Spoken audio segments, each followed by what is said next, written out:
এ কার ভাবি রে? এদিকে আয় তো, ডাকে নিয়ে যা চা খিলে। এ ওই ভাবির নাম্বারটা দেশ তো।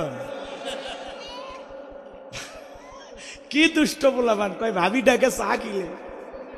নারীদের দেখ জেদ বেশি, রাগ বেশি, অভিমান বেশি। দেখেন না স্বামীর সাথে ঝগড়া লাগে, হাড়ি বাতিল ভেঙে ফেলে দেয়, স্বামী তুলে আছার মারে। দেখেন না ওদের জেদ বেশি। ওরা শান্তির জায়গা পাইলে জীবন যাবে, তাও জায়গা ছাড়বে না।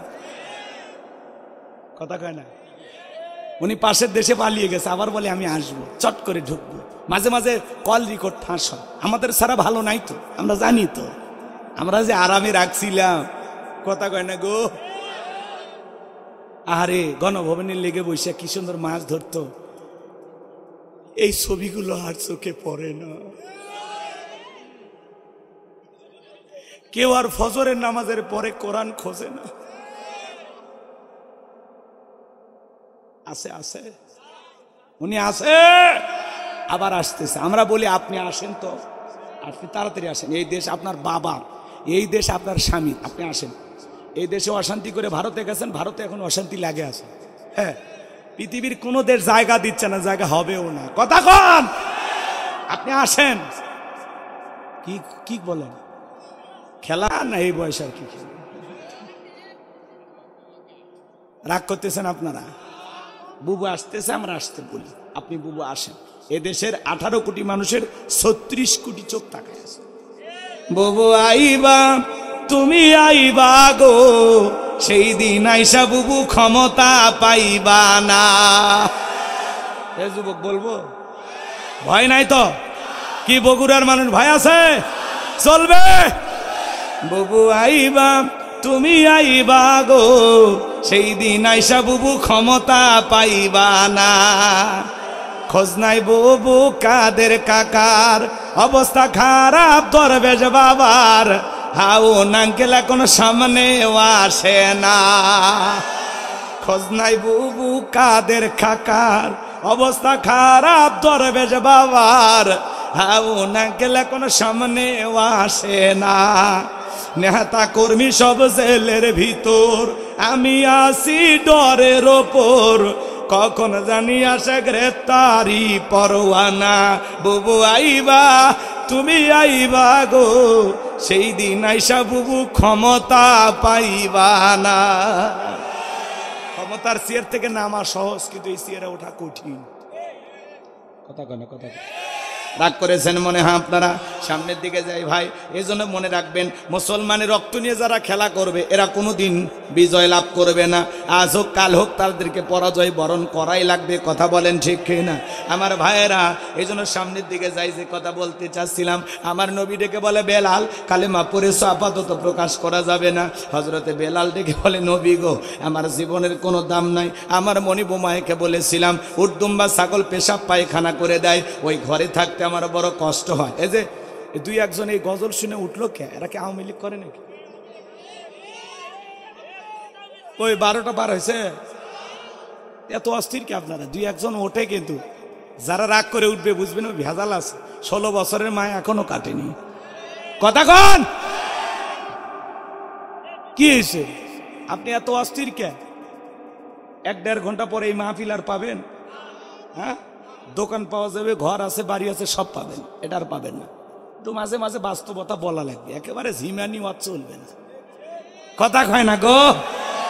মাঝে মাঝে একটু জায়গা তোলা লাগবে। কি চাচা মিয়া ঠিক আছে বা?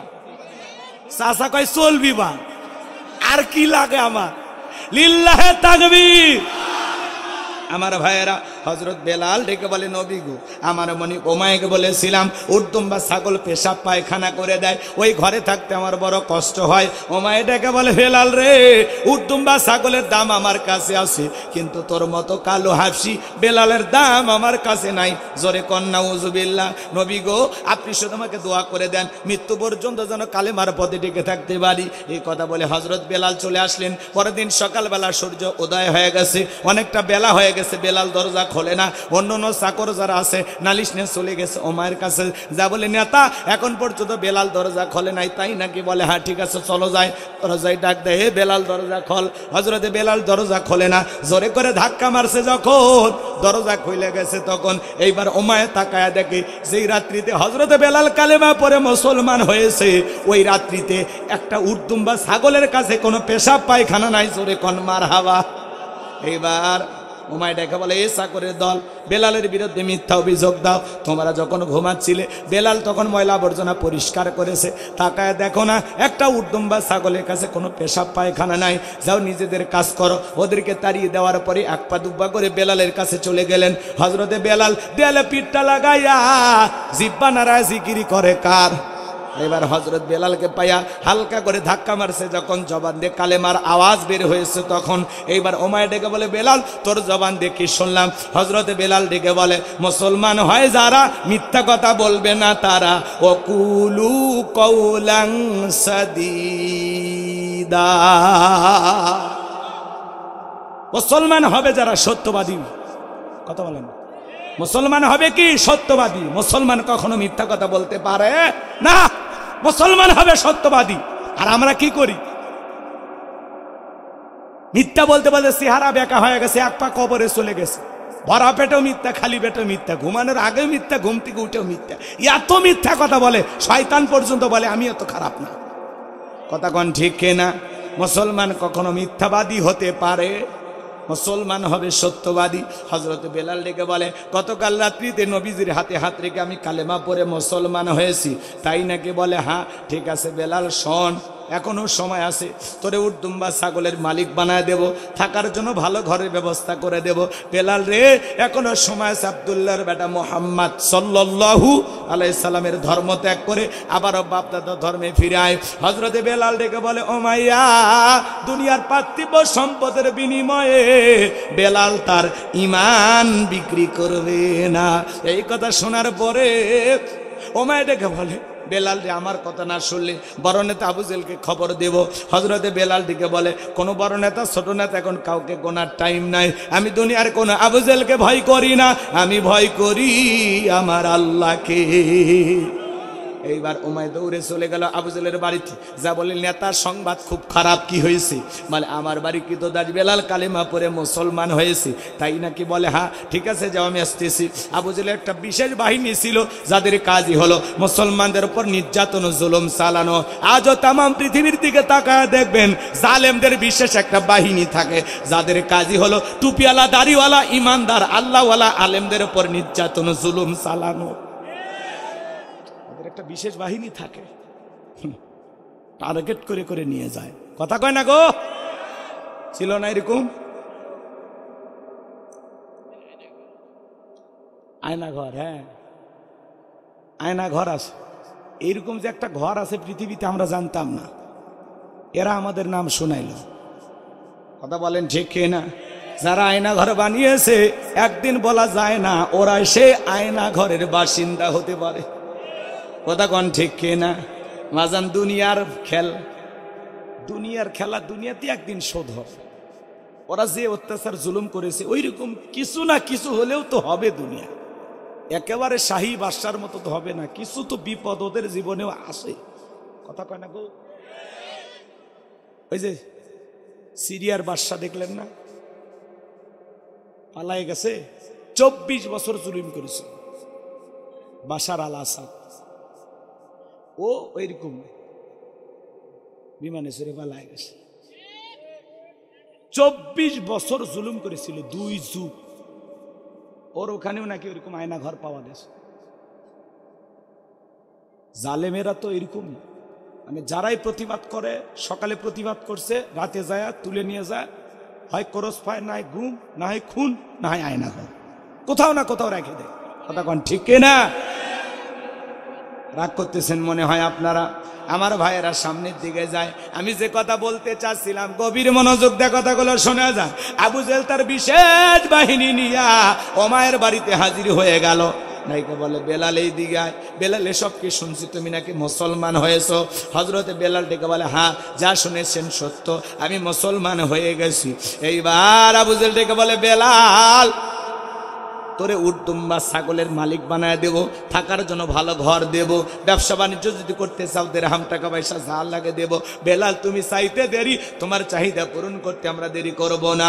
হযরতে বেলাল ডেকে বলে, আবু জেলে রে, দুনিয়ার সব সম্পদ যদি দিতে চাও, দুনিয়ার সব সম্পদ ছাড়তে রাজি, কিন্তু নবীজির কালেমা ছাড়তে রাজি নাই। আল্লাহু আকবার। বেলালের মতো যারা খাঁটি ইমানদার, এদেরকে টাকা দিয়ে কেনা যায় না, কিন্তু মুনাফিক মার্কা মুসলমান যারা টাকার কাছে বিক্রি হয়, তারা টাকা যেই দিকে ওদের ফতুয়া সেই দিকে, টাকার জোরে ওদের ফতুয়া ঘরে, টাকা পাইলে ওরা বাতিলের পাছাটা গোলাম হয়। কথা বলেন, কথা বলেন, এরকম আছে না নাই? রাগ করতেছেন আপনারা মনে হয়। আমার ভাইয়েরা এক প্যাকেট বিরিয়ানি কয় পাইলে কয় ম্যাডাম আপনি জান্নাতি, ও জান্নাতের ঠিকাদারি নিয়ে বসে আছে। এরকম মুসলমান আমাদের সমাজে আছে না নাই? টাকা পাইলে বৈধকে অবৈধ বলে চালিয়ে দেয়, আর অবৈধকে বৈধ বলে চালিয়ে দেয়। টাকা পাইলে বলে ওই সরকার, ওই রাষ্ট্রপ্রধান যেই দিকে ফতুয়া দিতে বলে ওই দিকে ঘুরে ফেসে বলে হ্যাঁ ঠিক ঠিক ঠিক। কথা কি বুঝতে পারতেছেন? রাগ করবেন না বাবাজিরা। হযরতে বেলাল ডেকে বলে, আবু জাহল রে, দুনিয়ার সব সম্পদ যদি দিতে চাও, দুনিয়ার সব সম্পদ ছাড়তে রাজি, নবীজির কালেমা ছাড়তে রাজি নাই। এই বাহার আবু জাহল ডেকে বলে, বেলাল এত বড় লোভনীয় প্রস্তাব দিলাম, রাজি হইলা না, সোজা আঙ্গুলে ঘিউ না উঠলে আঙ্গুলে একটু বাঁকা করা লাগবে। এই কথা বলে যুবকদেরকে লিলে দিল, চাবুক দিয়ে পিটাও। হযরতে বেলালকে চাবুক দিয়ে পিটানো শুরু হয়ে গেল। এরা যত জোরে চাবুক মারে বাজান, বেলাল তত জোরে আল্লাহর নামের জিকির করে। চাবুক দিয়ে পিটাইতে পিটাইতে কালো চামড়াগুলো ফেটে রক্ত ঝরা শুরু হয়ে গেল। আবু জাহল ডেকে বলে, বেলাল চাবুক দিয়ে মারতে মারতে কালো চামড়াগুলো ফেটে রক্ত ঝরে রে বেলাল, তারপরেও কি নবীজির কালেমা ছাড়বি না? হযরত বেলাল ডেকে বলে, আবু জাহল রে, মারতে মারতে যদি মেরেও ফেলে দাও, জীবনটা দিতে রাজি, নবীজির কালেমা ছাড়তে রাজি না। এইবার আবু জাহল বলে, যুবকের দল, বেলালের পায়ে রশি দিয়া বাঁধো, উটের পায়ের সাথে বাঁধো, পাটা বাইন্দা উটের পায়ের সাথে লাগাইয়া মরুভূমির উত্তপ্ত গরম বালিতে শেষরাইয়া শেষরাইয়া ঘোরা হলো। আরবের বালিগুলো এত গরম, চাল দিলে মুড়ি হয়ে যাবে। ওই উত্তপ্ত গরম বালিতে শেষরায় শেষরায় ঘোরা হলো। বাবলা গাছের কাঁটাগুলো জিব্বার ভিতরে পেরেকের মতো মারা গেলো। বিকেল বেলা নিয়ে এসে বলে, বেলাল চাবুক দিয়ে পিঠাইলাম, পায়ের রশি লাগাইয়া শেষরায় শেষরায় ঘুরলাম রে বেলাল। এ বেলাল, তারপরে কি নবী মুহাম্মাদের কালেমা ছাড়বি না? হযরতে বেলাল ডেকে বলে, আবু জাহল রে, বেলালের নিঃশ্বাস থাকবে যতদিন, বেলাল ইসলামের পথে টিকে থাকবে ততদিন। এবার আবু জাহল বলে, যুবকেরা দল যাও, বড় একটা পাথর নিয়ে এসে বেলালের বুকের উপরে চাপায়া দাও। কয়েকজন যুবক মিলে বিশাল ওজনের একটা পাথর নিয়ে আসা হযরতে বেলালের বুকের উপরে চাপায়া দিল। আবু জাহল মনে করলো পাথরে চাপার আঘাতে বেলাল মারা যাবে। এই কথা ভেবে কাফেররা চলে গেল। হযরতে বেলালের বুকের উপরে পাথর, চোখের কোনা দিয়া পানি পড়তেছে বাজার। ওই কষ্টের জিহুব্বা, রক্তাক্ত জিহুব্বা, এরপরে ওই জিহুব্বা দিয়া জিকিরি করে কার? আর একটু জোরে বলেন কার? আপনাকে আমাকে জিকির করা যায় না, কেউ মারে না, পেটে না, তারপরে আমরা কপাল পোড়া আল্লাহর জিকিরি করি না। হাদিস শরীফের ভিতরে আসছে, যার জিহুব্বাটা আল্লাহর জিকিরে তরুতাজা থাকে, আল্লাহর জিকিরে ভিজা থাকে, ওই জিহুব্বাওয়ালা মানুষ কোনোদিন জাহান্নামের আগুনে জ্বলবে না। নবীজির কাছে একবার জিবরাইল আসলেন, ডেকে বলেন, নবী গো, আপনি কি জানেন 2 ফোঁটা চোখের পানির কত দাম? আল্লাহর কোন বান্দা যদি আল্লাহর ভয়ে 2 ফোঁটা চোখের পানি ফেলতে পারে, ওই 2 ফোঁটা চোখের পানি তার জাহান্নামের আগুনকে নেভায়া দিতে পারে। এই জন্য আল্লাহ তাআলাকে স্মরণ করা লাগবে বাজান। ফাযকুরুনি আযকুরুকুম ওয়াশকুরুলি ওয়ালা তাকফুরুন। তোমরা আমারে স্মরণ করো, আমি আল্লাহ তোমাদেরকে স্মরণ করব। কৃতজ্ঞতা প্রকাশ করো, অকৃতজ্ঞ হয়ো না। এই জন্য বাজান, ব্যবসা করতেছেন, ব্যবসা করতে করতে আল্লাহর জিকির করা যায়। জমিতে কাজ করতেছেন, মাঠে কাজ করতে করতে আল্লাহর জিকির করা যায়, রিক্সা ভ্যান চালাতে চালাতে জিকির করা যায়, পথ চলতে চলতে জিকির করা যায়। সুবহানাল্লাহ, আলহামদুলিল্লাহ, আল্লাহু আকবার, লা ইলাহা ইল্লাল্লাহ, লা ইলাহা ইল্লাল্লাহ। তাহলে সব সময় জবানে জিকির চালু রাখতে হবে কার? কথা কয় না গো? অন্তরে মরিচা দূর হয়ে যাবে, আল্লাহকে স্মরণ করবে। আল্লাহকে ডাকার মধ্যে একটা আলাদা মজা আছে। কষ্ট হচ্ছে আপনাদের মনে হয়? আমার ভাইয়েরা কথাগুলো শুনে যান। আমি গুনাহগার সে কথা বলতে যাই, গভীর মনোযোগ দিয়ে কথাগুলো শ্রবণ করবেন। হযরতে বেলাল চোখের পানি ছেড়ে দিয়ে কাঁদে আর ডেকে বলেন, আল্লাহ তুমি তো সে আল্লাহ, তুমি ইব্রাহিমের জন্য যদি নমরুদের আগুনকে ফুলের বাগান বানায় দিতে পারো, ও আল্লাহ তুমি কি পারো না বেলালের বুকের পাথরটাকে তুলার মতো নরম বানায় দিতে? পাথর থাকার কারণে তোমার মতো মালিকের জিকির করতে বড় কষ্ট হয়। ও আল্লাহ তুমি কি পারো না বেলালের বুকের পাথরটাকে তুলার মতো নরম বানায় দিতে? হযরতে বেলাল দোয়া করতে দেরি, আসমানের মালিক আল্লাহ দোয়া কবুল করতে দেরি করে নাই। বেলালের বুকের পাথরটাকে আমার আল্লাহ তুলার মতো নরম বানিয়ে দিয়েছেন। বলুন আল্লাহু আকবার। এইবার বেলাল নিঃশ্বাসের সাথে পাথর ওঠে আর নামে।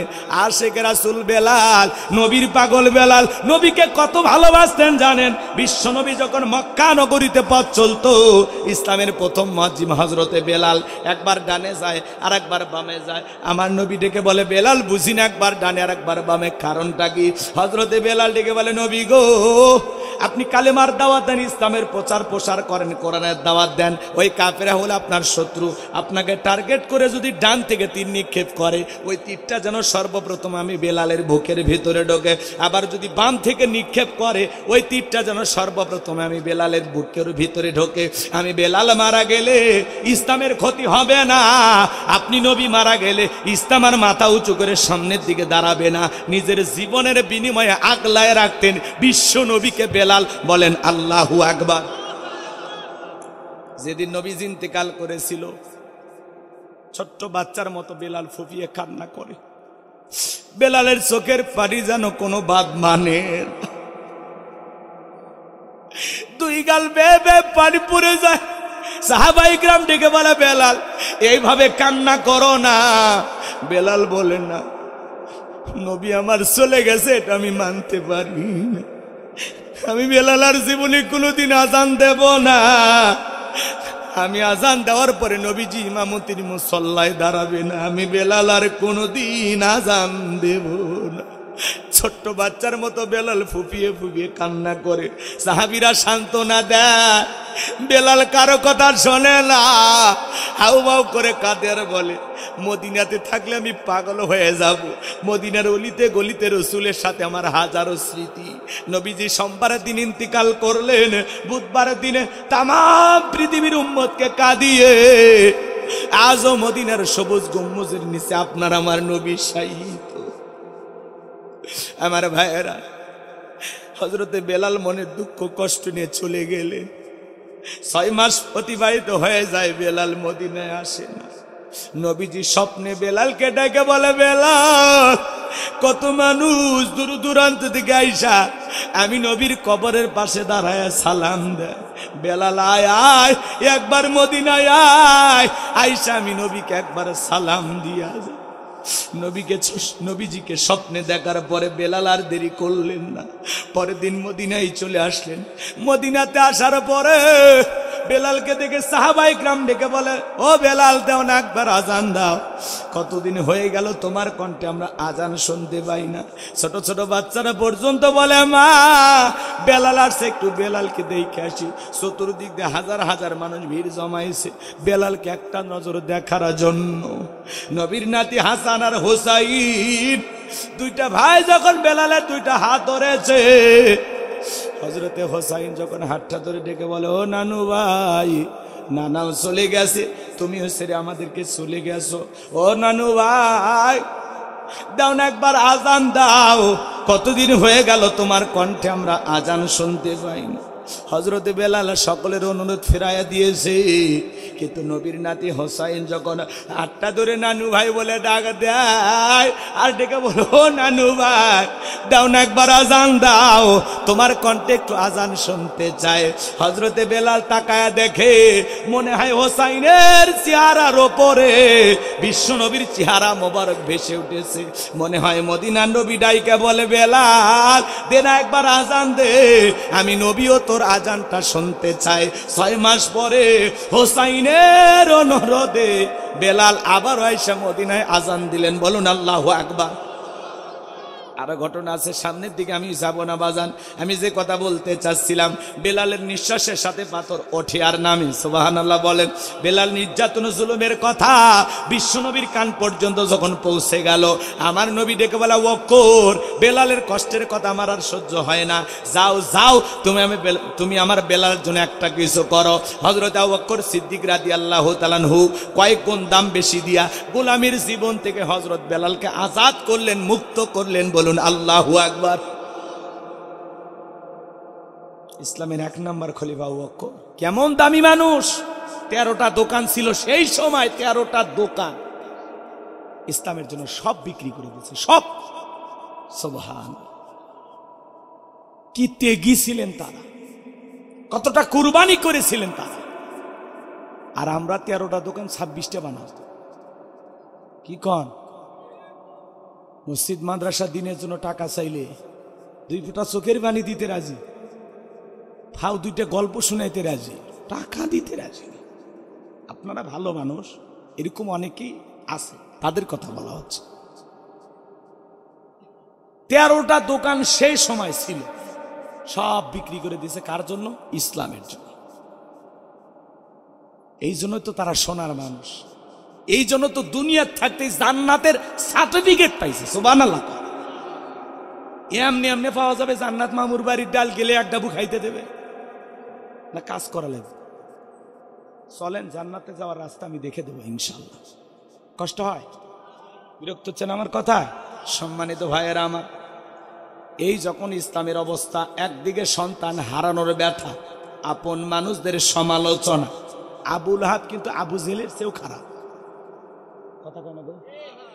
কারণ আবু লাহাবের নামে আল্লাহ সূরা দিয়েছে, আবু জেহেলের নামে কোনো সূরা দেয়নি। খালি আবু লাহাব খারাপ না, আবু লাহাবের সাথে যাওয়ার বউ থাকতো, আর বউও খারাপ। ওটা সূরা লাহাবের তাফসীর করলে আপনারা বুঝতে পারতেন। তো ওই দিকে তো আমাদের আলোচনার বিষয় না। তাহলে একদিকে সমালোচনা, সন্তানেরা জন্ম নেয় মারা যায়, আবার সাহাবা ইকরামদের উপর নির্যাতন জুলুম। যারা ইসলাম ধর্ম গ্রহণ করে, ওই আবু জেহেল, উতবা, সাইবা, এরা মিলে সবাই মিলে কি করে? তাদের উপরে নির্যাতন জুলুম করে। সময়ের কথা শোনেন নাই? লজ্জাস্থানে বল্লম দিয়ে আঘাত করে, জনসম্মুখে উলঙ্গ করে, লজ্জাস্থানে বল্লম দিয়ে আঘাত করে দুনিয়ার জমিন থেকে বিদায় করে দিয়েছে। সুমাইয়া জান্নাত দেখতে দেখতে মৃত্যুবরণ করেছেন। সুবহানাল্লাহ। এগুলো তো আমাদের সোনালী ইতিহাস। এখান থেকে আমরা শক্তি পাই, এখান থেকে আমরা সাহস পাই। এগুলো আমাদেরকে প্রেরণা যোগায়, উৎসাহ দেয় সামনে এগিয়ে যাওয়ার। কথা বলে ঠিক কিনা? আমার ভাইয়েরা, নবীজির যখন মন খারাপ, নবীকে সান্ত্বনা দেওয়ার দায়িত্ব কার? আমার আল্লাহ ডেকে বলে জিবরাইল, আমার বন্ধুর মা নাই, বাবা নাই, গর্ভে থাকা অবস্থায় আমার বন্ধু বাবারে হারাইছে, 6 বছর বয়সে মারে হারাইছে, আমি ছাড়া আমার বন্ধুর কেউ নাই রে জিবরাইল। এ জিবরাইল, আমার বন্ধুর মনটা হয়েছে ভারী, আমি আল্লাহ সইতে নাকি পারি। লাহু মাহফুজ থেকে সূরা কাউসার নিয়ে যায়া আমার বন্ধুর উপরে নাজিল কর তাড়াতাড়ি। আল্লাহু আকবার। আমার নবী দেখে বলেন, ও আনাস, তোমরা জানো আমার মনটা কেন খারাপ, আমার কষ্ট পাওয়ার কারণ কি? কিন্তু আমার মুস্কি হাসি দেওয়ার কারণ হলো, এই মাত্র আসমান থেকে জিবরাইল এসে আমার উপরে সূরা কাউসার নাজিল করলো। বলুন সুবহানাল্লাহ। নবীজি যখন হাসতে হাসতে সাহাবায়ে কেরামদের সামনে তেলাওয়াত করে শুনিয়ে দিলেন, জবান ছেড়ে সবাই আমার সাথে পড়ুন, ইন্না আ'তাইনাকাল কাউসার ফাসাল্লি লিরাব্বিকা ওয়ানহার ইন্না শানিয়াকা হুয়াল আবতার। আল্লাহু আকবার। কোরআন শুনতে খারাপ লাগে? হ্যাঁ, ছোটবেলায় বাবার হাত ধরে মসজিদে গেছিলেন, ইমাম সাহেবের কণ্ঠে সূরা ফাতিহা শুনেছিলেন। আজকে আপনার 50-60 বছর বয়স হয়ে গেছে, 5 ওয়াক্ত সালাত যারা আদায় করে কমপক্ষে 40 বার সূরা ফাতিহা দৈনিক পাঠ করতে হয়। কোনো মানুষ কি বিরক্ত হয়ে বলেছে সূরা ফাতিহা পড়তে ভালো লাগে না? কোন ইমাম কি বলছে ভাই 25 বছর ইমামতি করেছি, সূরা ফাতিহা দিয়ে শুরু করেছি, আজ থেকে মাগরিবে সূরা ইখলাস দিয়ে পড়বো? হুজুর যদি শুরুতেই বলে কুল হুয়াল্লাহু আহাদ, আপনারা পিছন থেকে কি বলবেন? আল্লাহু আকবার। হুজুর আগে সূরা ফাতিহা পড়েন, এরপরে অন্য সূরা ধরেন। যেই হুজুর সূরা ফাতিহা ছাড়া নামাজ পড়াইতে চায়, বিনা বেতনে চাকরি করলেও তার পিছনে নামাজ পড়বো না, কারণ সূরা ফাতিহা ছাড়া নামাজ হবে না। করছে কোরআনের ভিতরে আল্লাহ তাআলা একটা আলাদা আকর্ষণ দিয়েছে। কোরআন হলো উম্মতে মুহাম্মাদের জন্য জীবন্ত মুজিজা। সুবহানাল্লাহ। এই কোরআনের ভিতরে আল্লাহ এমন একটা মধু দিয়েছে, কিয়ামত পর্যন্ত এই কোরআন মুসলমানের কাছে কখনো বিরক্ত লাগবে না। কোরআন জোরে পড়লে মজা লাগে, টেনে পড়লে মজা লাগে, মাঝামাঝি সুরে পড়লে মজা লাগে। যার কণ্ঠ যেমন, কোরআন শুনতে তার কণ্ঠ দিয়া তত বেশি মধুর লাগে। মিশরের আব্দুল বাসিত খান, আহারে কারি আব্দুল বাসিত ছিল না? কি কণ্ঠ, কি তিলাওয়াত! কান ধরে যখন ঝুঁকে ঝুঁকে একটু টান দিতেন, মনে হয় কোরআন নাজিল হচ্ছে। সুবহান। এই যে এখন আমাদের বিশ্ব চ্যাম্পিয়ন হাফিজের যারা বের হচ্ছে, তাদের কণ্ঠ, সালে আহমেদ তাকরিম, কি কণ্ঠ! দিলটা ভইরা যায়। সুবহানাল্লাহ, সুবহান। কোরআন পড়তে হবে মনোযোগ দিয়ে। এই সূরাটা যদি টানিয়ে পড়া হয় মজা আছে না? এক একটা, এদিক খেয়াল করেন, এক একটা আমাদের বাংলাদেশে যে বিভিন্ন বক্তা আলেমদের ওয়াজ শোনে, দেখবেন কিছু কিছু বক্তার তিলাওয়াত এত সুন্দর, দিলটা ভরিয়া যায়। কথা কোন ঠিক কিনা? তো কণ্ঠ যার যেমন, তিলাওয়াতটা শুনতে তত বেশি মধু লাগে। যাকে যেরকম সুর আল্লাহ তাআলা দিয়েছেন, কথা বলে ঠিক কিনা? একটু টেনে টেনে যদি পড়া হয় মজা আছে না নাই? ইন্না আ'তাইনাকাল কাউসার ফাসাল্লি লিরাব্বিকা ওয়ানহার ইন্না শানিয়াকা হুয়াল আবতার। মজা আছে না? মাঝামাঝি সুরে বললে মজা লাগে, জোরে বললে মজা লাগে, যার কণ্ঠ যেমন। আমরা যারা এদিক খেয়াল করেন, তেলাওয়াত অনেকের সহি নাই, এটা খুবই গুরুত্বপূর্ণ একটা বিষয়। আল্লাহ বলেন আউসিদ আলাইহি ওয়ারাতিলিল কুরআনা তারতিলা, কোরআনকে তারতিলের সহিত স্পষ্ট করে ধীরে ধীরে সহিহ শুদ্ধভাবে তেলাওয়াত করো। কথা বলেন না কেন? সুন্দরভাবে তেলাওয়াত করতে হবে। অনেকে তেলাওয়াত করে নামাজের ভিতরে আলহামদুলিল্লাহ রাব্বিল আলামিন আর রহমানির রহিম। নামাজ ভঙ্গের কারণ আছে 19টি, তার 1 নাম্বার কারণ, নামাজের ভিতরে অশুদ্ধ তিলাওয়াত করলে নামাজ হবে? তাহলে সন্তানদেরকে যদি সহি শুদ্ধ তিলাওয়াত শেখাতে চান, তাহলে মাদ্রাসায় পড়ানো দরকার আছে না নাই? এ জোরে বলেন, দরকার আছে না নাই? তিলাওয়াতের দিক দিয়ে বিশ্ব চ্যাম্পিয়ন হলো মহিলারা। এরা যদি কোরআন টানতে ধরে, বাপ রে বাপ। আলিফ লাম মিম যালিকাল কিতাবু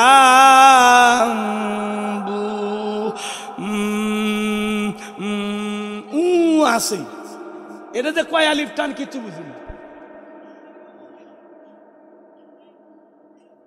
এই জন্য মেয়ে বাচ্চাদেরকে ছোটবেলায় নুরানি মাদ্রাসায় পড়াবে। দেখবেন 2-3 বছর পড়লে বাচ্চাটার তিলাওয়াত সহি হবে, সুন্দর তিলাওয়াত শিখবে। সন্তানদেরকে এই জন্য মাদ্রাসায় পড়ানো ছাড়া বিকল্প কোনো রাস্তা খোলা। 3-4 বছর অন্তত মিনিমাম 3-4 বছর মাদ্রাসায় পড়ান, এরপরে ডাক্তার ইঞ্জিনিয়ার যা খুশি বানান, সমস্যা নেই। ছোটবেলায় যদি কোরআনের হাফেজটা বানাইতে পারেন, আলহামদুলিল্লাহ। ডাক্তার কিন্তু হাফেজ, সে আদর্শ ডাক্তার হবে। কথা কন, হাফেজ ইঞ্জিনিয়ার, আদর্শ ইঞ্জিনিয়ার হবে। হাফেজ নেতা, আদর্শ নেতা হবে। গুমসুর ডালসুর হবে না। কথা কন, বিকাশের টাকা চোর হবে না। নেতা আছে না, সামনের দিকে যাই, বলবো নি, কষ্ট হয়, কষ্ট হয়। আমি কি বলবো না দোয়া করব? তাহলে তিলাওয়াত সহি শুদ্ধ শিখবেন তো ইনশাআল্লাহ। দুনিয়ার সব বুঝি, ব্যবসা বুঝি, বাণিজ্য বুঝি, ক্ষেত খামার বুঝি, সব বুঝি গো।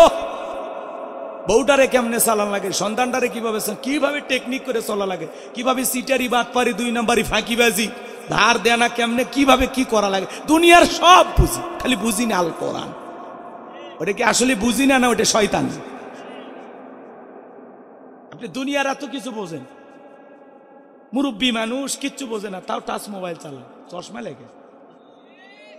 চশমা লাগে পেপার পরে, কথা কয় না গো, আল্লাহর কোরআন পড়তে পারে না। আর এমনও মানুষ আছে 80-90 বছর বয়স হয়ে গেছে, চশমা ছাড়া আল্লাহর কোরআন পড়তেছে, সুবহান।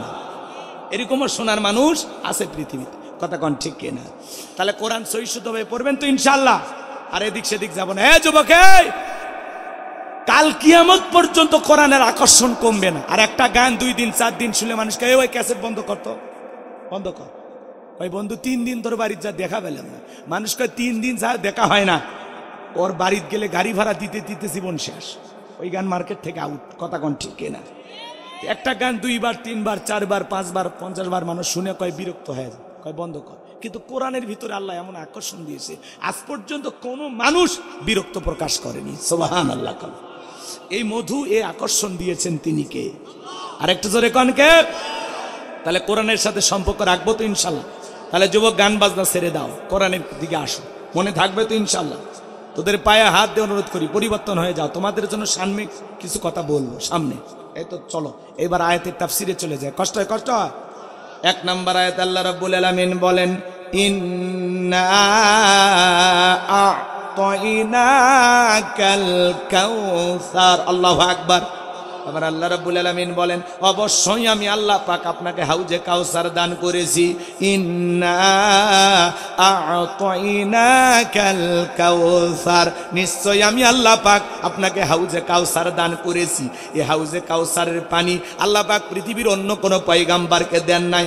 আপনার আমার নবীকে আল্লাহ পাক হাউজে কাউসার গিফট করেছেন, ভালোবেসে দান করেছেন, সুবহানাল্লাহ। কোন হাউজে কাউসারের পানি দুধের মতো সাদা, মধুর চাইতে মিষ্টি, পানির চাইতেও ক্লিয়ার। ওই কঠিন কিয়ামতের ময়দানে যেদিন বিচার দিবস কায়েম হয়ে যাবে, বিচার দিবসের একদিন হবে 50,000 বছরের সমান।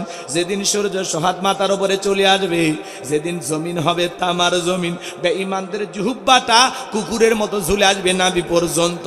যেদিন পাহাড় পর্বত নদী নালা খাল বিল কোনো কিছু থাকবে না, বিল্ডিং ইমারত পৃথিবীর এই আলিশান বাড়িগুলো কোনো কিছু থাকবে না। কুল্লু মান আলাইহা ফান, পৃথিবীর সব কিছু আল্লাহ তাআলা ধ্বংস করে দেবেন। ওই কঠিন কিয়ামতের ময়দানে যেদিন বিচার দিবস কায়েম হয়ে যাবে বাজার, সেদিন মা তার সন্তানের পরিচয় দেবে না, স্বামী স্ত্রীর পরিচয় দেবে না, ভাই ভাইয়ের পরিচয় দেবে না। ওই কঠিন কিয়ামতের ময়দানে আল্লাহর আরশের নিচে আল্লাহ তাআলা শাস্তিরুণীর মানুষকে ছায়া দিবেন। শাস্তিরুণীর মানুষ যারা আশ্রয় পাবে তারা আল্লাহ, এদিক খেয়াল করেন, আল্লাহর আরশের নিচে বৈশা কিয়ামতের ফাইনাল খেলা তারা উপভোগ করবে। আল্লাহর আরশের নিচে শাস্ত্রীর মানুষকে আল্লাহ ছায়া দিবেন। এটা কিয়ামতের ময়দানে তৈরি করা আল্লাহর ভিআইপি গ্যালারি, সুবহানাল্লাহ। যে কোনো মানুষকে ওই জায়গায় জায়গা দেবেন আল্লাহ, শাস্ত্রীর মানুষকে দেবেন।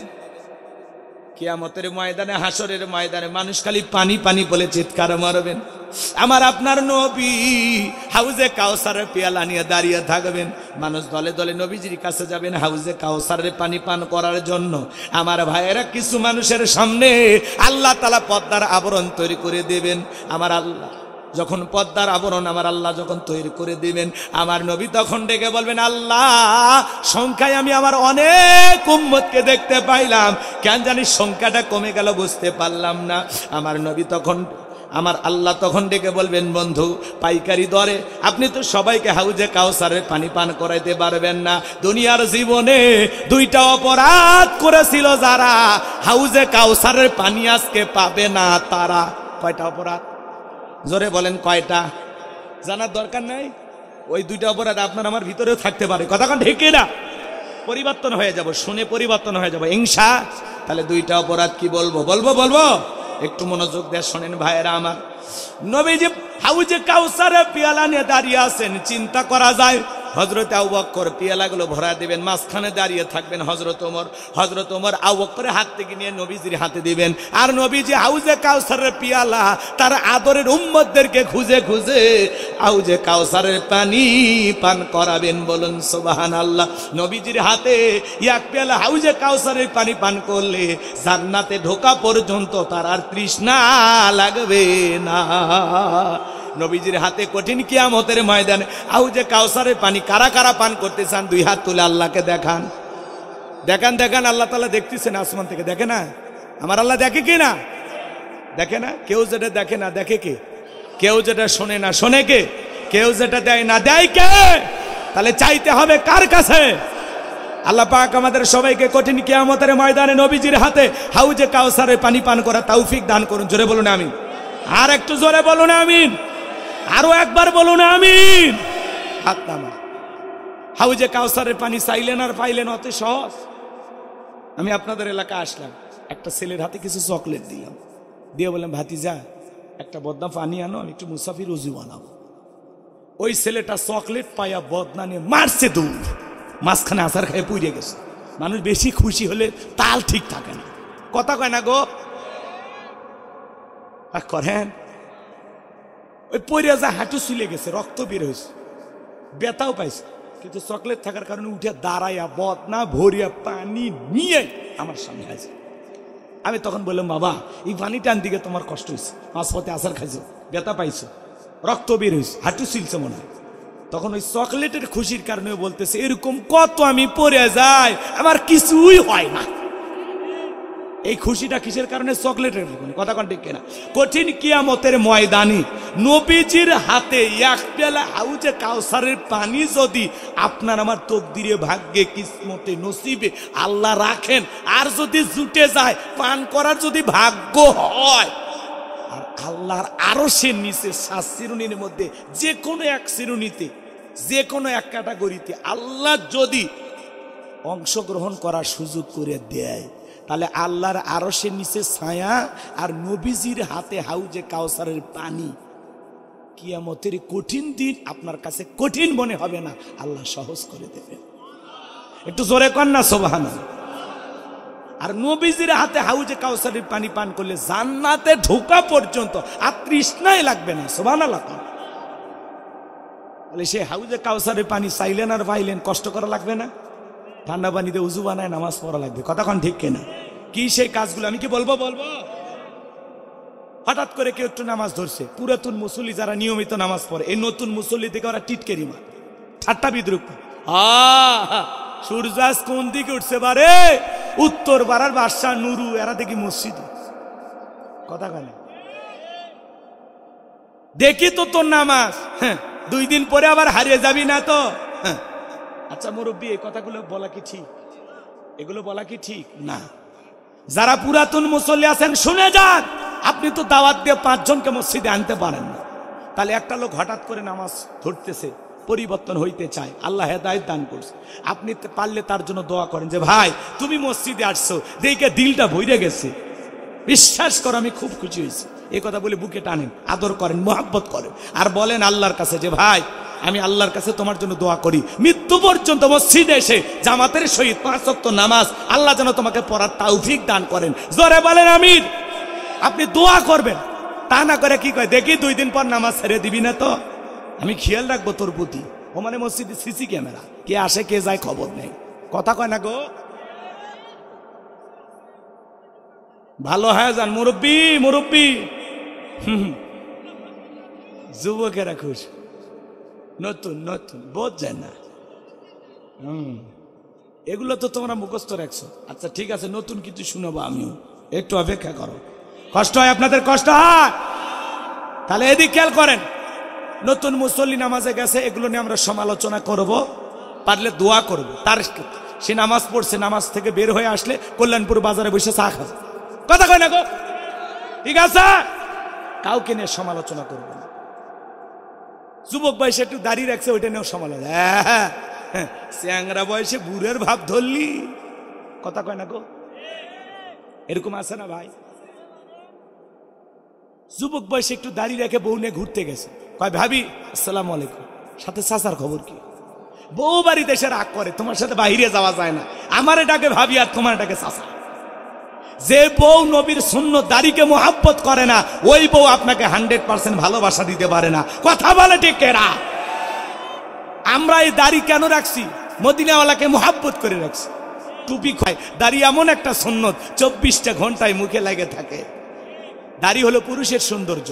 আমরা তো এই দাড়ির ভিতরে মদিনাওয়ালার প্রেম খুঁজি। কথা কয় না?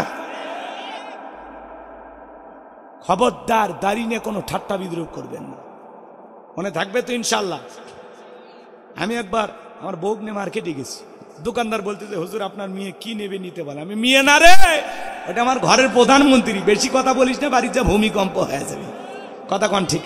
মানে দাড়ি দেখে মনে করছে হুজুরের 8-10টা মেয়ে হয়েছে, বিয়ে বাচ্চা দিয়ে দিয়েছে, এরকম একটা অবস্থা।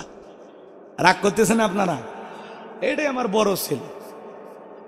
রাগ করতেছেন, মন খারাপ করতেছেন আপনারা, কষ্ট নিয়েছেন ভাই। তাহলে এবার চলেন, হাউজে কাউসারের পানি পান করতে হলে কাজ করতে হবে 2টি। আল্লাহ তাতে হাত দিয়েছে, 2টা আঙ্গুল তুলে বলেন তো কাজ করতে হবে কয়টি? আরো জোরে, জোর হলো না, হাত নামান। হাউজে কাউসারের পানি যারা পেতে চান 2টা কাজ। আল্লাহ রাব্বুল আলামিন বলেন 2 নাম্বার আয়াত, ফাসল্লিলি রাব্বিকা ওয়ানহার। বলেন বলেন, ফাসল্লিলি রাব্বিকা ওয়ানহার। বলেন, ফাসল্লিলি রাব্বিকা ওয়ানহার। 1 নাম্বার হলো রবের উদ্দেশ্যে সালাত আদায় করা লাগবে। ফাসল্লিলি রাব্বিকা, রবের উদ্দেশ্যে সালাত। নামাজ হবে একমাত্র কার জন্য? আরেকটু জোরে বলেন, কার জন্য? قل إن صلاتي ونسكي ومحياي ومماتي لله رب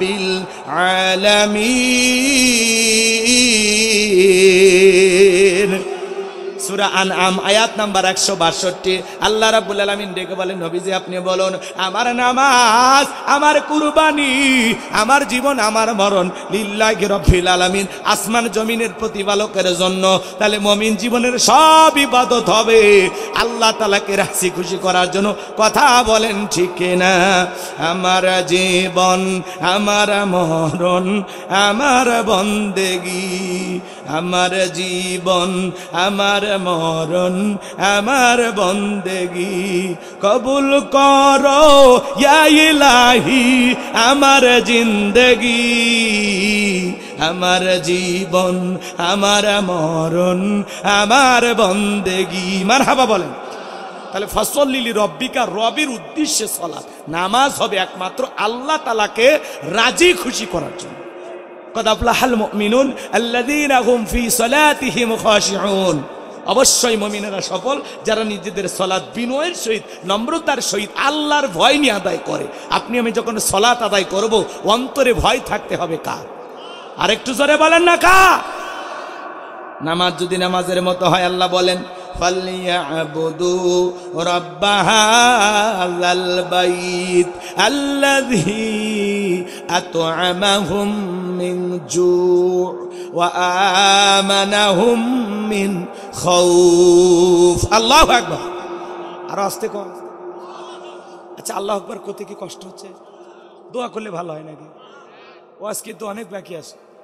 শেষের আয়াতে মহিলাদের ওয়াজ আছে, বলবো বলবো, তাহলে একটু কথা বল।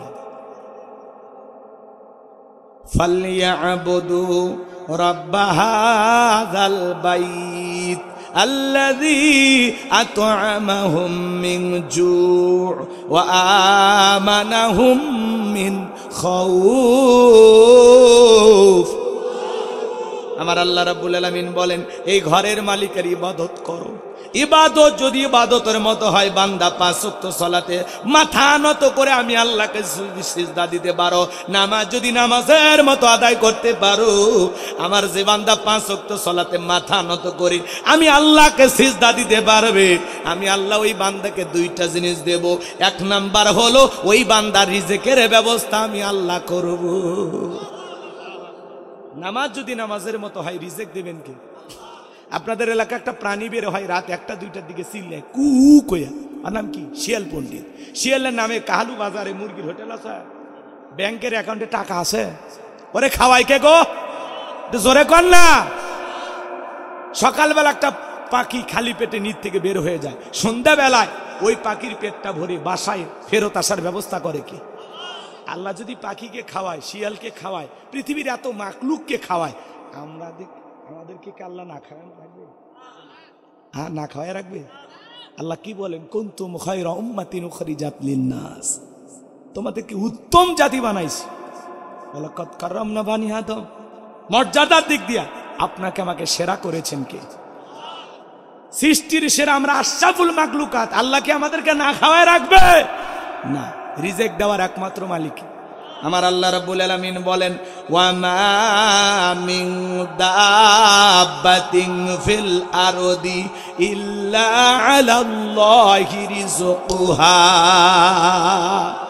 সূরা হুদের ভিতরে আল্লাহ পাক জানিয়ে দিলেন, এই পৃথিবীতে এমন কোন বিচরণশীল প্রাণী নাই যার রিজেকের ব্যবস্থা আমি আল্লাহ আসমান থেকে করি না। ওই আটলান্টিক মহাসমুদ্রের ৩৩,০০০ ফিট গভীর অতল পানি নিচে থাকা ছোট্ট একটা প্রাণী, তার রিজেকের ব্যবস্থাও আমি আল্লাহ আসমান থেকে করি। বলুন সুবহানাল্লাহ। তাহলে রিজেক দেবেন কে? আল্লাহ বলে, বান্দা নামাজ যদি নামাজের মতো আদায় করতে পারো, ইবাদত যদি ইবাদতের মতো হয়, ১ নাম্বার আমি আল্লাহ তোমাদের জন্য রিজেকের ব্যবস্থা করে দেব। আর ২ নাম্বার হলো সকল ভয় থেকে আমি আল্লাহ নিরাপত্তা দেব। ভয় আছে না নাই? আপনি বিকাশের দোকানদার, ২ লাখ টাকা নিয়ে কাহালু বাজার থেকে আসবেন কল্যাণপুর, মনে মনে ভাবতেছেন আল্লাহ রাত এখন ২টা বাজে, টাকা নিয়ে বাড়ি পর্যন্ত যাইতে পারবো নাকি ছিনতাইকারী ডাকাতের কবলে পড়ে টাকা যান ২টা হারাবো? ভয় আছে না নাই? প্রতিদিন ছিনতাই হচ্ছে, ডাকাতি হচ্ছে, চুরি হচ্ছে, দুর্নীতি হচ্ছে, কথা কয় না? আপনাদের এলাকায় হয় না? তাহলে এই সমাজের চুরি, দুর্নীতি, টেন্ডারবাজি, চাঁদাবাজি যদি বন্ধ করতে চান, এই সমাজে লাগবে কার আইন? আর একটু জোরে কর। বিরক্ত হয়েছেন আমার কথা? তাহলে ভাইয়েরা আমার, এই সমাজে আল্লাহর আইন চালু হোক, এটা আপনারা সবাই চান? বিরক্ত হচ্ছেন না তো? তাহলে এদিক খেয়াল করেন, এই সমাজে প্রতিদিন আপনারা ছিনতাইয়ের ঘটনা শুনতে পাচ্ছেন। প্রতিদিন চুরি হচ্ছে, ছিনতাই হচ্ছে, বিভিন্ন পরিচয় দিয়া এক শ্রেণীর মানুষ এই দেশে ছিনতাইয়ের কাজে ব্যস্ত। আপনাদের এলাকায় এই ধরনের ঘটনা ঘটেনি? এই দেশে যদি চুরি বন্ধ করতে চান, ছিনতাই বন্ধ করতে চান, আপনার আমার মনের মধ্যে ভয়, মেয়েটা কলেজে গেল একা একা ফিরবে নাকি জামাই সাথী নিয়ে ফিরবে? ভয় আছে না না? মেয়েটা স্কুলে গেল ভালোভাবে ফিরবে নাকি কারো লালসার শিকার হবে? ভয় আছে না না?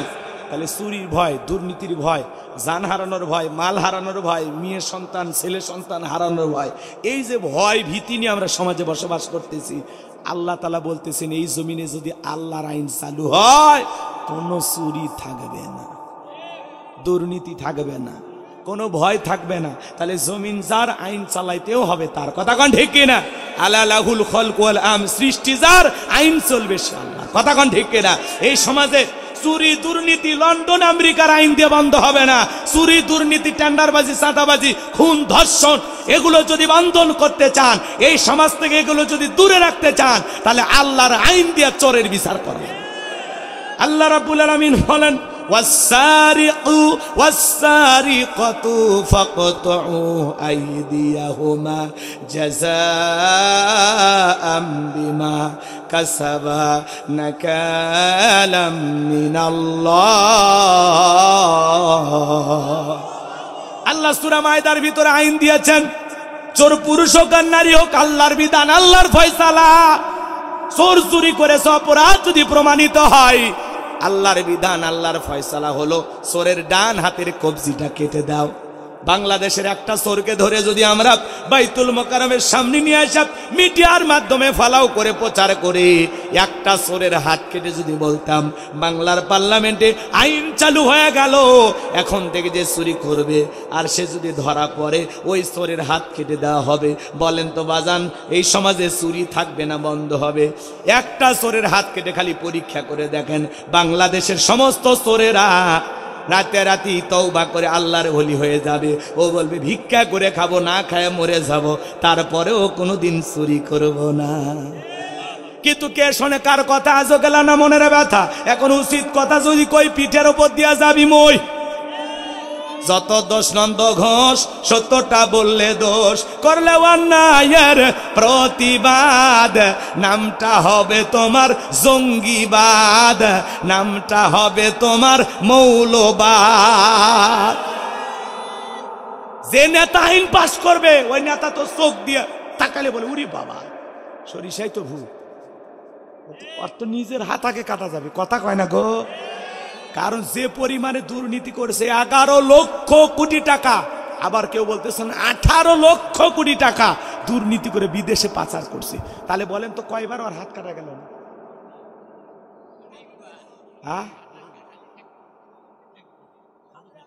ওরা কোনোদিন এই আইন পাশ করবে? ওরা তখন বলে না এগুলো 1450 বছরের আইন, ব্যাকডেট, এগুলো চলে না।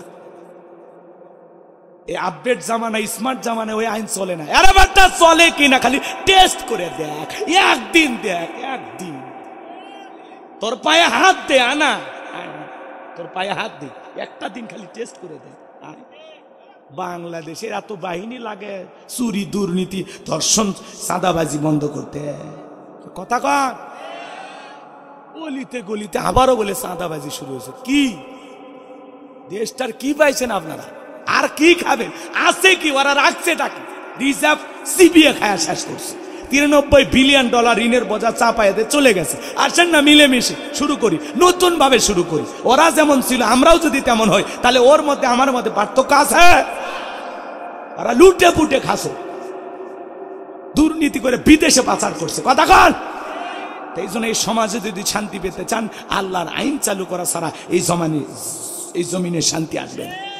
মানুষের তৈরি করা নিয়ম নীতি দিয়ে, আইন দিয়ে এই জমিনে কষ্টিন কালেও শান্তি প্রতিষ্ঠিত করা সম্ভব হবে না। এই জমিনে যদি শান্তি প্রতিষ্ঠিত করতে চান, লাগবে কার আইন? এই জমিনে আল্লাহর আইন চালু হোক। কারা কারা চান হাত তুলে দেখান তো, লিল্লাহে তাকবীর। জমিন যার, আইন চলবে তার, কথা বলেন ঠিক কিনা? হাত নামান, হাত নামান। আজকে যে এমপি মন্ত্রীরা দুর্নীতি করেছিল, 5 কোটি 10 কোটি টাকা দামের গাড়ি গ্যারেজে পড়ে আছে, মন্ত্রী নাই। একটা সরকারের এইভাবে পতন হয়, একেবারে প্রধানমন্ত্রীর থেকে শুরু করে এমপি মন্ত্রী, আমলা কামলা, মামলা হামলা যা ছিল রে ভাই, গায়ক নায়ক, শিক্ষক, কর্মচারী আর পিয়ন থেকে শুরু করে কেউ বাদ নাই, সব পালাছে। মসজিদের খতিব পর্যন্ত পালাছে। কথা কন, কথা কন। মন্ত্রীরা সব কোথায় গেল, এমপিরা সব কোথায় গেল, কোথায় কাদের কাকা? ওদের সারা দেশটা বড় লাগে ফাঁকা ফাঁকা। পালাবো না,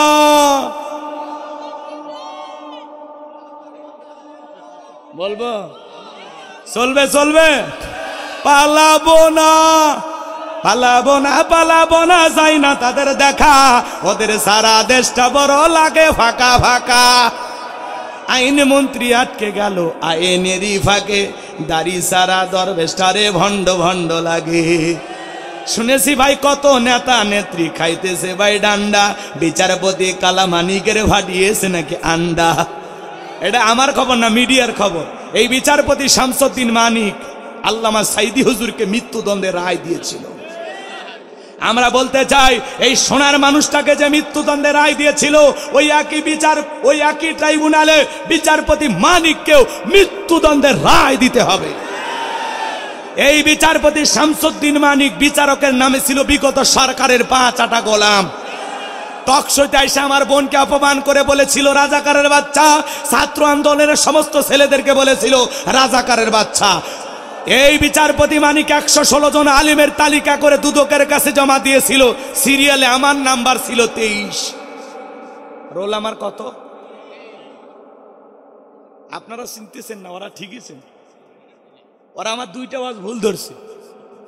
একটা আমি বৈশাখ নিয়ে আলোচনা করেছি, আর একটা হলো ধর্ম যার যার উৎসব সবার, এই স্লোগান দেওয়া যাবে না। এটা কুফরি স্লোগান, ইমান ধ্বংস করার স্লোগান। আমি এটা বলে খুব প্রতিবাদ করেছিলাম। ওই সময়ে আমার এই আলোচনাটা ভাইরাল হয়ে যায়, ওদের নজরে পড়ে। আমি দুর্গা পূজা নিয়ে আলোচনা করেছিলাম যে দুর্গা পূজায় কোনো মুসলমান যেতে পারে না। এটা অমুসলিমদের উৎসব, আমাদের উৎসব না। কথা কয় না গো? আমাদের জুমার নামাজে ওনারা আসে, লাইলাতুল বরাতে আসে, লাইলাতুল কদরে, ঈদের নামাজে জানা যায়। আপনি যান কেন?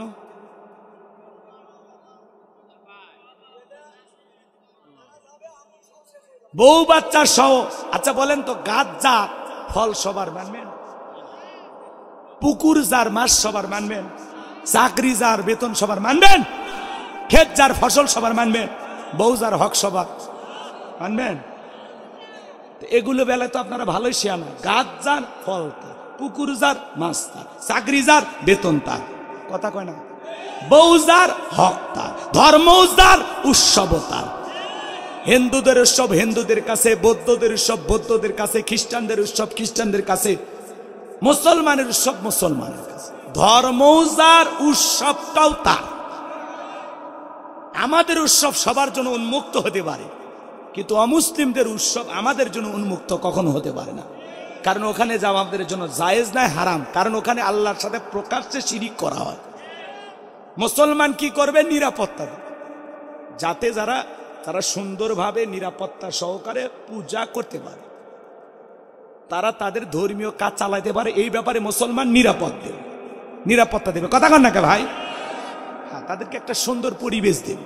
ডিমের ভিতরে কুসুম যতটা নিরাপদ, মায়ের কোলে শিশু যেরকম নিরাপদ, মুসলমানেরা যেই জনপদে সরকার থাকবে, ক্ষমতায় থাকবে, অমুসলিমেরা তার চাইতে বেশি নিরাপত্তা নিয়ে বসবাস করবে। আর আমার দেশের অমুসলিমেরা জামায় আদরেই আসে। এই ভারতের কিছু অপপ্রচারকারী মিডিয়া, এই যে নেতা, ওর নাম কি শুভেন্দু না কি নাম? হ্যাঁ, শুভেন্দু না, ওর নাম কি গো? এই যে মোটা মোসারু নেতা দেখছেন, ওই শুভেন্দু, ও বলেছে আমরা পেঁয়াজ দেব না। তাহলে খা, তোর পেঁয়াজ তোরাই খা ভাই, আমরা খাবো না। আমরা পেঁয়াজ দেব না, আলু দেব না, কাঁচামরিচ দেব না। এখন ভারতের কৃষকেরা পেঁয়াজ, আদা, মরিচ এগুলো নিয়ে আন্দোলন করতেছে, কথা কন ঠিক কিনা? এবং এই শুভেন্দু নামের সেই বিজেপির নেতার বাড়ির ঘেরাও করে রাখছে। এবং প্রকাশ্যে এই নেতা গত একদিন আগে জুতার বাড়ি খাইছে। এই শুভেন্দুকে মানুষ জুতে দিয়ে পিটাইছে যে এই কথা কেন বললি?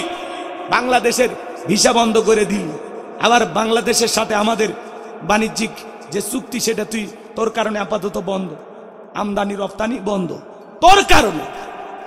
এই জন্য ওই নেতার বাড়ি ঘেরাও করছে। আবার একটা ওই যে মুখুর নাকি, ওর নাম কি, ময়ূরঞ্জন নামার নাম কি গো?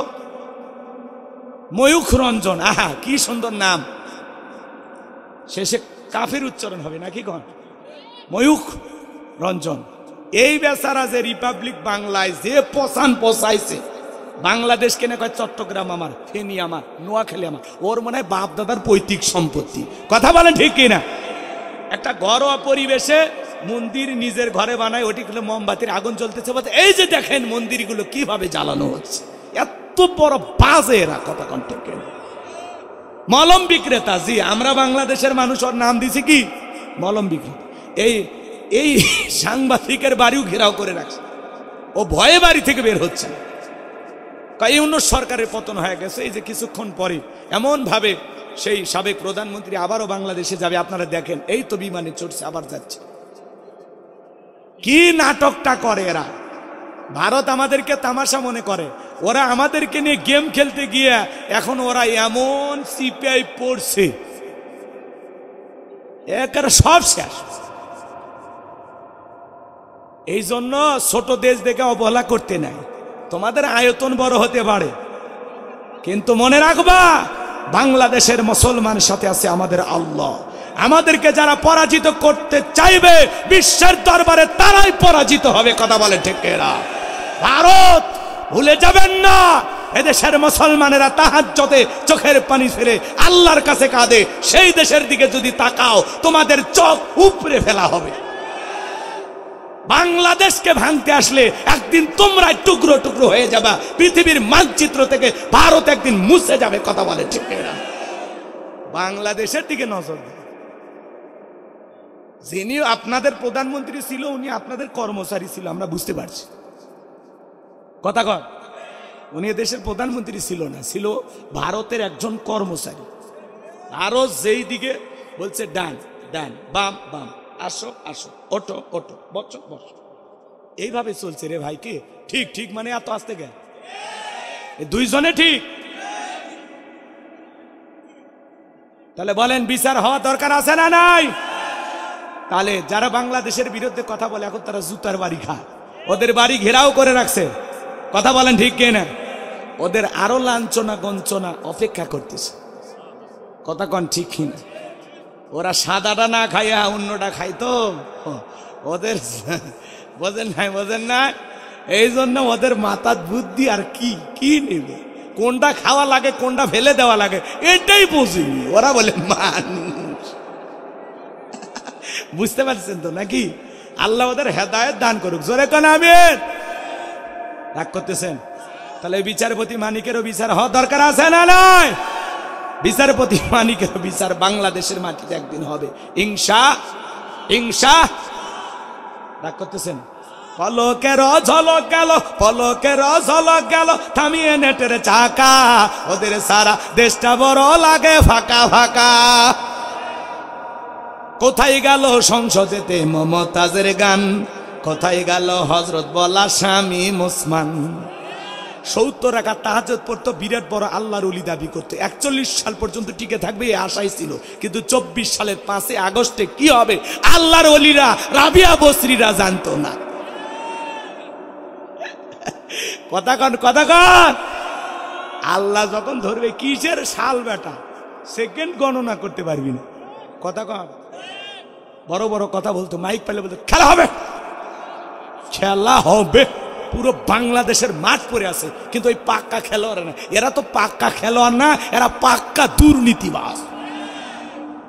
যারা দেশটাকে চুষে খেয়েছে, একেবারে দেশের অস্তিত্ব রাখেনি, এরা মানুষ। একটা দেশের যে এইভাবে দুর্নীতি মানুষ করতে পারে এটা বিশ্বাস হয়।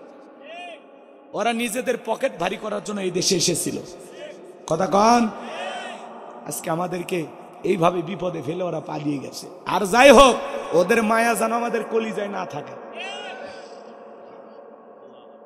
অনেকে এখনো মহব্বত দেখায়, যার বেশি মহব্বত 10 দিন আয়না ঘরে থেকে আসেন, সব ঠিক হয়ে যায়। কথা কন ঠিক কিনা? আমার ভাইরা, আমি কি কথা বলবো নাকি দোয়া করে দেব? তাহলে নামাজ যদি নামাজের মতো আদায় করতে পারেন, রিজেক্ট দেবেন আল্লাহ, আর সকল দিক থেকে নিরাপত্তা দিবেন কে? ভারত চোংরা গায়ে লাভ হবে না। সিজদার মতো সিজদা দিলে আসমান থেকে আল্লাহ তাআলা আপনাকে আমাকে নিরাপত্তা দিবেন। ভারত কেন, পৃথিবীর সব শক্তি এক জায়গায় হও, বাংলাদেশের মুসলমানের কিছু করতে পারবে না। এই বিশ্বাস আমাদের থাকা লাগবে। এর নামই তাকওয়া, এর নামই ঈমান, এর নামই আল্লাহর ভয়। আল্লাহর ভয় যদি দিলে থাকে, আল্লাহকে যদি বিশ্বাস করেন, আল্লাহর উপরে যদি তাওয়াক্কুল করে থাকেন, তাহলে মনে রাখবেন সকল দিক থেকে আল্লাহ আমাদেরকে নিরাপত্তা দেবেন ইনশাআল্লাহ। আল্লাহ রাব্বুল আলামিন বলেন ফাসল্লি লিরাব্বিকা ওয়ানহার। 1 নাম্বার হলো রবের উদ্দেশ্যে সালাত আদায় করা। নামাজ হবে একমাত্র কার জন্য? লোক দেখানোর জন্য নামাজ পড়লে হবে না। ফাওয়াইলুল লিল মুসাল্লিন আল্লাযীনা হুম আন সালাতিহিম সাহুন। হতভাগা সেই সমস্ত নামাজি, দুর্ভাগা সেই সমস্ত নামাজি যারা লোক দেখানোর জন্য সালাত আদায় করে। লোক দেখানোর নামাজি কারা বলবো না? থাক,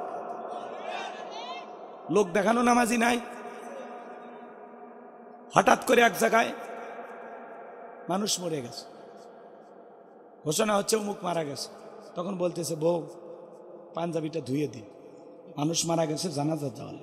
ফজর কিন্তু পড়েনি, জানাজা পূর্বের যায় দেখে আগে জোহরের 4 রাকাত হুজুর নিয়ত বাজছে, জোহরের 4 রাকাত ফরজ নাই। তখন চিন্তা করলো যেহেতু জানাজা পূর্বেরই আসছি, তাহলে জোহরের 4 রাকাত পড়ি, আল্লাহু আকবার। ও কিন্তু জোহর পড়তে যায়নি, ও গেছে জানাজা পড়তে। এ কথা কয় না গো, এটা হলো লোক দেখানো নামাজ। এটা কি? নতুন বিয়ে বাড়িতে বেড়াতে গেছে, গল্প করতে করতে হঠাৎ করে আজান হচ্ছে। তখন বলতেছে বিয়ে আমি ত্রিপল হাজি 3 বার হজ করছি, নামাজ পড়া লাগবে, আপনি থাকেন।